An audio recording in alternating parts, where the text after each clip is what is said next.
हरिओम। आज हम शरीर और मन की शीतलता के लिए शीतली और शितकारी प्राणायाम के बारे में जानेंगे। प्राणायाम को योग शास्त्रों में कुंभक कहा गया है।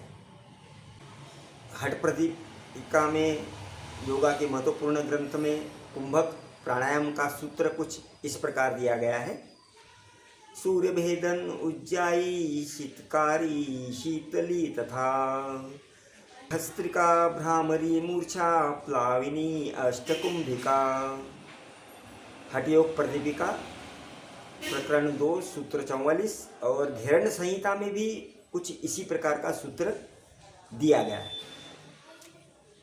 प्राणायाम यह 2 शब्द की संधि से बना हुआ है, जैसे प्राण और आयाम। यानी प्राण यानी जो हम श्वासोश्वास लेते हैं वह, और आयाम यानी नियंत्रण।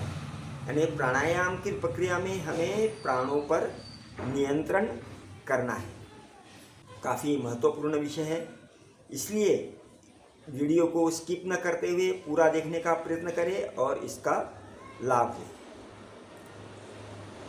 प्राणायाम की प्रक्रिया में प्राणायाम को कुंभक भी कहते हैं। इन सारे में कुंभक यानी त्रिबंध एक ही प्रकार का होता है, सिर्फ श्वास लेना और छोड़ना इनमें अंतर होता है।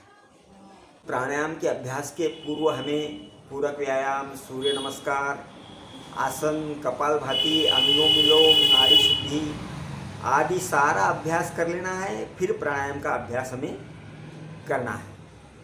अब हम प्राणायाम के लाभ के बारे में जानेंगे। आज विशेषकर इस शीतली और शीतकाली प्राणायाम के लाभ के बारे में। इससे साधक को चिर यौवन प्राप्त होता है, भूख और प्यास पर नियंत्रण प्राप्त होता है, नींद और आलस्य पर नियंत्रण प्राप्त होता है, शरीर बलवान होता है, गर्मी से होने वाली व्याधियाँ जैसे एसिडिटी है, अल्सर है, हाई बीपी है, मलावरोध है, उसमें इससे लाभ होता है। गुल्म, प्लीहा, पित्त, बुखार, विषाणु बाधा, इसमें भी लाभ होता है। अजीर्ण और कफ का नाश होता है। शास्त्रों में तो यहाँ तक का कहा गया है कि एवं अभ्यास योगेन कामदेवो द्वितीयकः, यानी मनुष्य को कामदेव का रूप इस अभ्यास से प्राप्त होता है।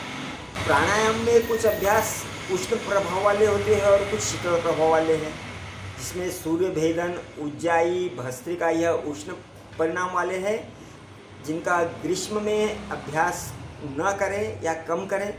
शीतकारी शीतली यह शीतल प्रभाव वाले हैं और इनका काफ़ी ठंड वाले मौसम में छोड़कर नियमित अभ्यास कर सकते हैं। पर मूर्छा और प्लाविनी यह अभ्यास विशेषज्ञ की निगरानी में उचित मार्गदर्शन लेकर ही हमें करना है। अब यह अभ्यास कैसे करें यह देखेंगे। शीतली और शीतकारी दोनों में हमें मुंह से श्वास लेना है, जिसमें दांत एक दूसरे पर रखना है, जबड़े एक दूसरे पर रखना है और दोनों ओठ अलग करके जीभ दांतों के पीछे लगाना है और जीभ से दांतों पे दबाव देकर फिर दांतों की पंक्तियों के भीतर से हमें श्वास लेना है और फिर त्रिबंध करना है और फिर श्वास छोड़ना है। शीतली में हमें जीभ बाहर निकालकर ओठों की सहायता से जीभ को गोलाकार करना है और उसमें से हमें यथाशक्ति श्वास लेनी है, फिर त्रिबंध लगाना है और श्वास छोड़ना है। 2 या 3 आवर्तन हम इसके कर सकते हैं। और इसमें एक प्रकार और है, इसको जीभ को ऊपर मोड़कर ऊपर तालू में लगाना है और फिर श्वास लेना है, त्रिबंध लगाना है और फिर श्वास छोड़ना है।